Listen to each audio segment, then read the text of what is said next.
बोलो भक्त और भगवान की जय, सभी संतों की जय। मेरे गुरुदेव श्री रामभद्राचार्य जी महाराज की जय। पिछले एपिसोड में आपने सप्तद्वीप के भक्तों की कथा सुनी और श्री कृष्ण के सखाओं की सेवा सुनी। अब आप जम्बू द्वीप के भक्तों की कथा सुनेंगे।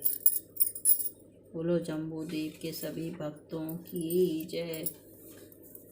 सब द्वीपों के मध्य का जो जम्बू द्वीप है उसके 9 खंड हैं। उनमें जो निवास करते हैं वे हमारे राजा हैं, हम उनकी प्रजा हैं। इलाव्रत खंड के स्वामी भगवान शंकरषण हैं और उनके मुख्य सेवक शंकर जी हैं। रमणक खंड के अधीश्वर श्री मत्स्य भगवान हैं, उनके सेवक मनु जी हैं। हिरण्य खंड में भगवान श्री कुर्म जी आराध्य हैं और अर्यमा उनके पुजारी हैं। कुरुखंड के अधीश श्री बराह भगवान हैं और उनकी सेवा करने वाली पृथ्वी देवी हैं। हरिवर्ष खंड में श्री नरसिंह भगवान विराजते हैं और उनके सेवक प्रहलाद जी हैं। किम पुरुष खंड के स्वामी श्री रामचंद्र जी हैं और उनकी सेवा में हनुमान जी तत्पर रहते हैं। भरत खंड में भगवान श्री नर नारायण आराध्य देव हैं, उनकी पूजा करने वाले नारद जी हैं।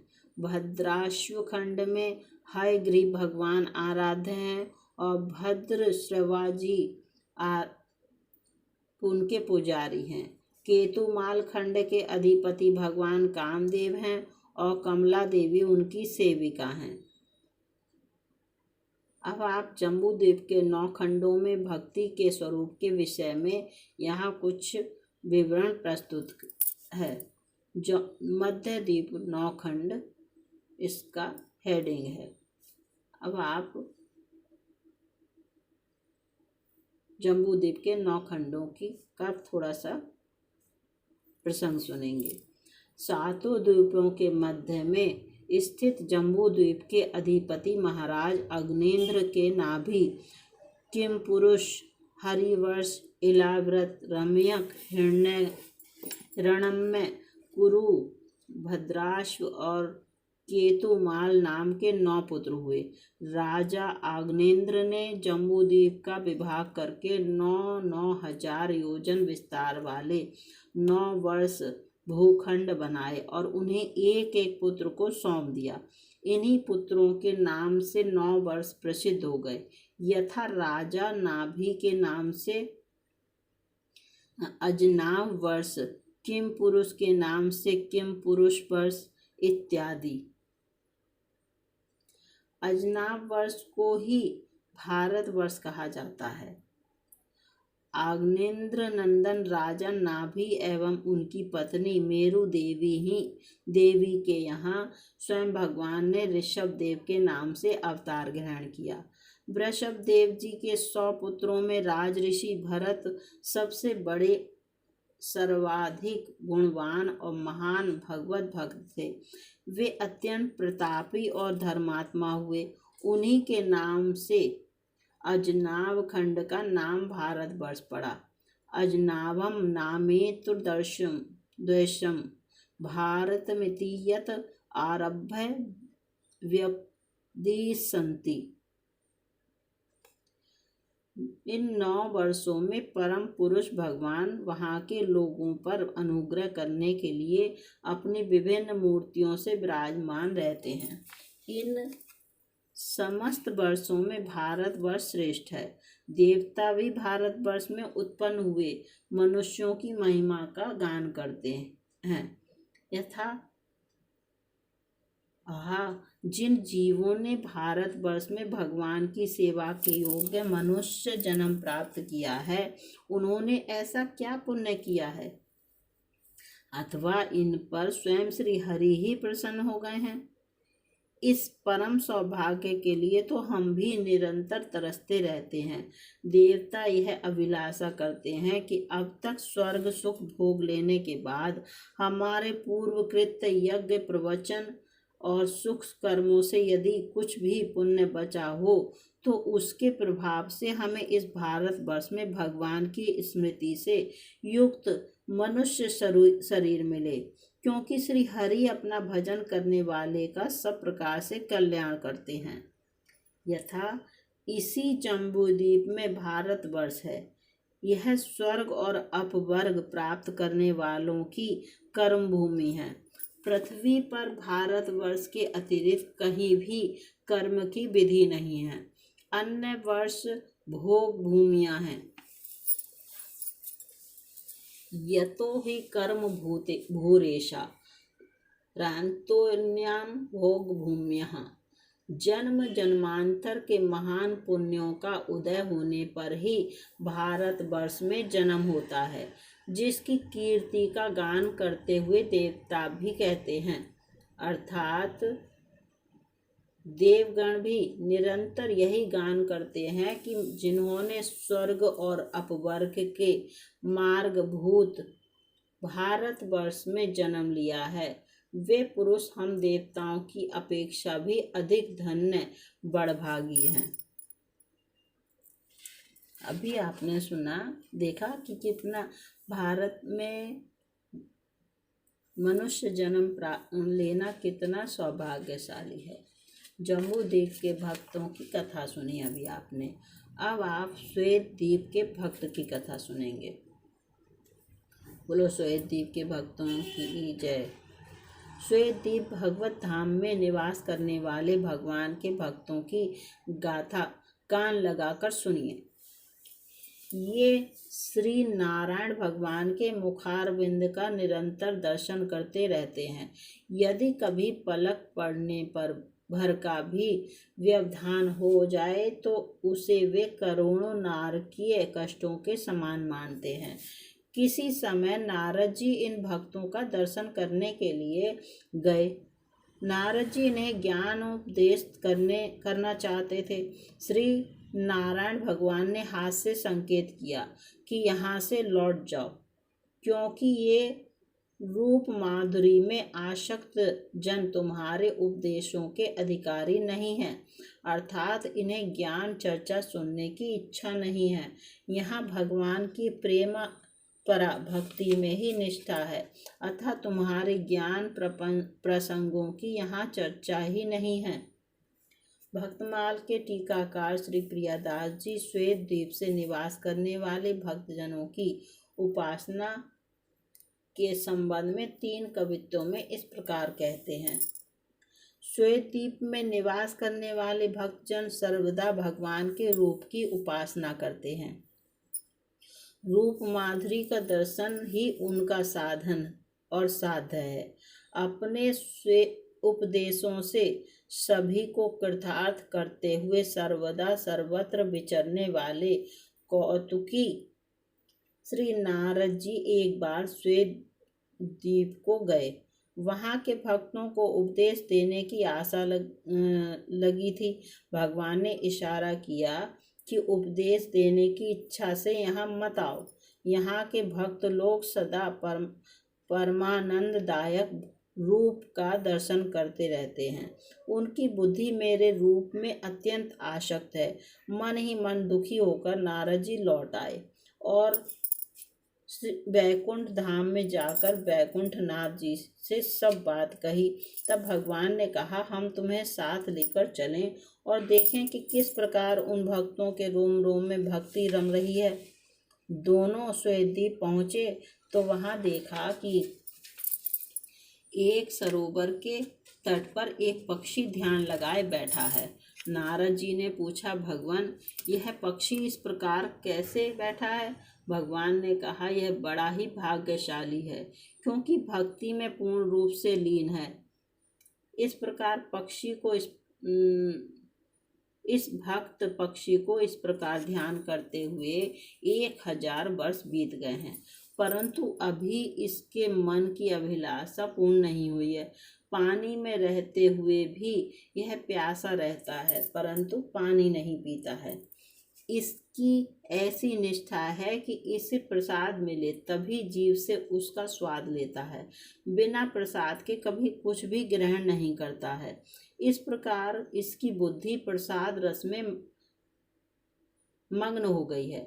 मेरी इस बात को मान लीजिए। नारद जी को प्रकट दिखाने के लिए भगवान ने जलपान कर शेष जल उसके सामने रख दिया। तुरंत उसने चोंच भरकर पी लिया।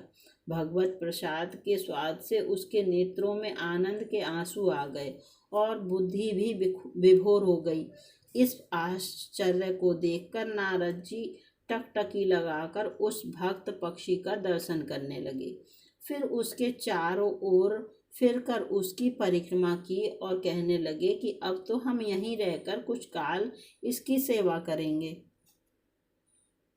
भगवान ने कहा, अभी और आगे चलो, यहाँ के भक्तों की भक्ति का विचित्र भाव देखो और फिर उस पर विचार करो। श्री बैकुंठ नाथ और नारद जी श्वेत द्वीप में और आगे गए। वहाँ एक मंदिर में भगवान के नाम और लीलाओं का गान हो रहा था। मंदिर में आरती हुई। थोड़ी देर बाद एक भक्त दौड़कर आए। जब उन्हें यह मालूम हुआ कि आरती हो गई, मंदिर बंद हो गया, हम दर्शनों से वंचित रह गए, इस पश्चाताप से उसके प्राण खिंच गए। वह निर्जीव होकर गिर पड़ा। पीछे से उसकी स्त्री भी आई और इसने भी वही पूछा कि क्या आरती हो गई? तो उन लोगों ने फिर भी वही बात कही जो उसके पति से कही थी कि हाँ, आरती हो गई। तुम्हारा पति भी आरती का दर्शन नहीं कर सका, देखती नहीं हो, वह निर्जीव होकर पृथ्वी पर पड़ा है। फिर तो आरती आदर्शन जन्य दुख ने इसके भी प्राणों को हर लिया। इसका भी शरीर निश्चेष्ट होकर पृथ्वी पर गिर पड़ा। इसी प्रकार उसके पुत्र भी आदि भी आए। दर्शनों के वियोग में वे भी सभी निष्प्राण हो गए।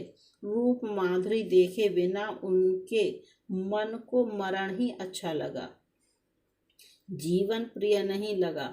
उनका दर्शनों का यह प्रेम नारद जी को अति प्रिय लगा। वे सभी भगवत प्रेम में सच्चे दिखलाई पड़े। भगवान ने नारद जी को सच्चे प्रेम का दर्शन कराया। कुछ समय बाद जब पुनः आरती होने लगी, तब सभी भगवत कृपा से जीवित होकर दर्शनानंद में विभोर हो गए। व्यास आदि ऋषियों ने इन चरित्रों का गान किया है, इनका चिंतन कीजिए। बोलो सभी भक्तों की जय। अब आप श्वेत द्वीप निवासियों के भगवत भक्ति की कथा सुनेंगे। श्वेत द्वीप भगवान नारायण का अनिवर्चनीय धाम है, जो क्षीर सागर के उत्तर भाग में विशाल द्वीप के रूप में स्थित है। इसकी ऊंचाई मेरू पर्वत से 32,000 योजन है। वहाँ के निवासी इंद्रियों से रहित, निराहार तथा ज्ञान संपन्न होते हैं। उनके अंगों से उत्तम सुगंध निकलती रहती है। उस द्वीप में सब प्रकार के पापों से रहित श्वेत वर्ण वाले पुरुष निवास करते हैं।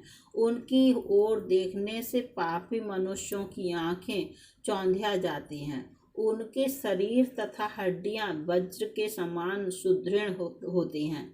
वे मान अपमान को समान समझते हैं। उनके अंग दिव्य होते हैं। वे शुभ योग के प्रभाव से उत्पन्न बल से संपन्न होते हैं। उनके मस्तक का आकार छत्र के समान और स्वर मेघों की घटा के गर्जन के समान गंभीर होता है। उनके बराबर बराबर 4 भुजाएं होती हैं। उनके पैर सैकड़ों कमल सदृश रेखाओं से सुशोभित होते हैं। उनके मुंह में 60 श्वेत दांत और 8 दाढ़ें होती हैं। वे सूर्य के समान कांतिमान तथा संपूर्ण विश्व को अपने मुख में रखने वाले महाकाल को भी अपनी जीभाओं से चाट लेते हैं, जिनसे संपूर्ण विश्व उत्पन्न हुआ है। सारे लोग प्रकट हुए हैं। वे धर्म शांत स्वभाव वाले मुनि तथा संपूर्ण देवता जिनकी सृष्टि हैं, उन अनंत शक्ति संपन्न परमेश्वर को श्वेतद्वीप के निवासी भक्ति भाव से अपने हृदय में धारण करते हैं। चंद्रमा के समान गौर वर्ण और सब प्रकार के उत्तम लक्षणों से संपन्न वहाँ के निवासी प्रतिदिन ईशान कोण की ओर मुंह करके हाथ जोड़े हुए उन पर ब्रह्म परमात्मा का मानस जप करते हैं। उनके मन की एकाग्रता से भगवान श्री हरि प्रसन्न होते हैं। प्रलय काल में सूर्य की जैसी प्रभा होती है वैसी ही उस द्वीप में रहने वाले प्रत्येक पुरुष की होती है। इस प्रकार वह द्वीप तेज का निवास स्थान ही है। भगवान श्री हरि भी वहाँ के निवासियों को तेजा पुंज के रूप में ही दर्शन देते हैं। उस समय उनकी प्रभा हजारों सूर्यों के समान होती है। उस समय वहाँ के निवासी दोनों हाथ जोड़कर नमो नमः कहते हुए उनकी ओर तेज गति से दौड़ते हैं और विभिन्न प्रकार के उपचारों से उनका पूजन करते हैं। तत्पश्चात उनकी इस प्रकार स्तुति करते हैं। जितम ते पुंडरीकाक्ष नमस्ते विश्व भावन, नमस्तेस्तु ऋषिकेश महापुरुष पूर्वजः।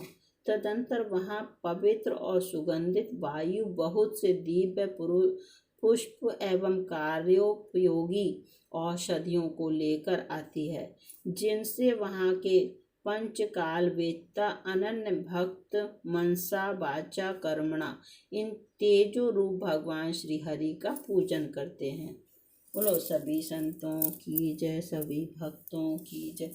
मेरे गुरुदेव श्री रामभद्राचार्य जी महाराज की जय। अभी आपने सुना जम्बू द्वीप के भक्त की कथा तथा श्वेत द्वीप के भक्तों की कथा।